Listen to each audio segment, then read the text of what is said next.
In an age when the mighty Roman Republic began to crumble from within, consumed by civil war and political turmoil, the ancient world stood at a crossroads. To the east, the fragments of Alexander the Great's once vast empire still held immense wealth and power. Among them, one kingdom shone brighter than all the rest: Egypt. Its capital, Alexandria, was the unrivaled center of learning, trade, and culture, a beacon of prosperity in a turbulent sea. Into this world of shifting alliances and ever-present danger, a future queen was born. Within the magnificent palace of Alexandria, Ptolemy XII welcomed his daughter, Cleopatra VII. Philip. Her birth name meant glory of the father, but the legacy she would build would be entirely her own, casting a shadow so long it would eclipse every pharaoh who had come before.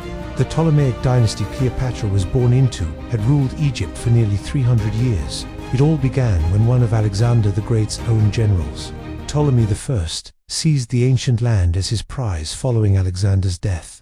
For 13 generations, the Ptolemies had fiercely maintained their Greek heritage while artfully adopting the pharaonic traditions that secured their right to rule over the Egyptian people. Cleopatra's childhood unfolded in the most spectacular city of the ancient world.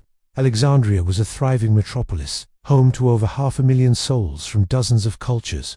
Its skyline was dominated by the Great Lighthouse, one of the Seven Wonders, which guided ships from every corner of the Mediterranean into its bustling harbors. At the heart of the city lay the legendary Library of Alexandria, its shelves holding hundreds of thousands of scrolls, the collected knowledge of human civilization. Imagine the scene: Greek philosophers debating in gleaming marble halls, Egyptian priests performing ancient rites, and Jewish scholars poring over sacred texts. Roman merchants haggled with Arabian traders in the marketplaces, while ambassadors from distant African kingdoms conducted diplomacy within the royal palace.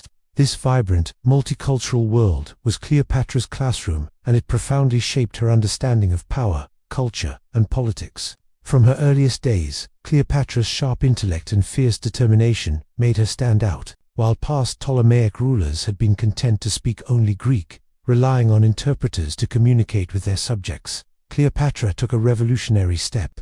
She became the first in her dynasty to master the Egyptian language, a move that would earn her the loyalty of her people. But she didn't stop there. She would eventually become fluent in 9 languages, including Hebrew, Arabic, and the language of the rising power to the west, Latin. Her education was nothing short of extraordinary, even for a royal. The greatest minds in Alexandria were her tutors. They taught her mathematics, philosophy, rhetoric, and the intricate art of governance. She delved into the works of Aristotle and Plato, memorized the epic poems of Homer, and learned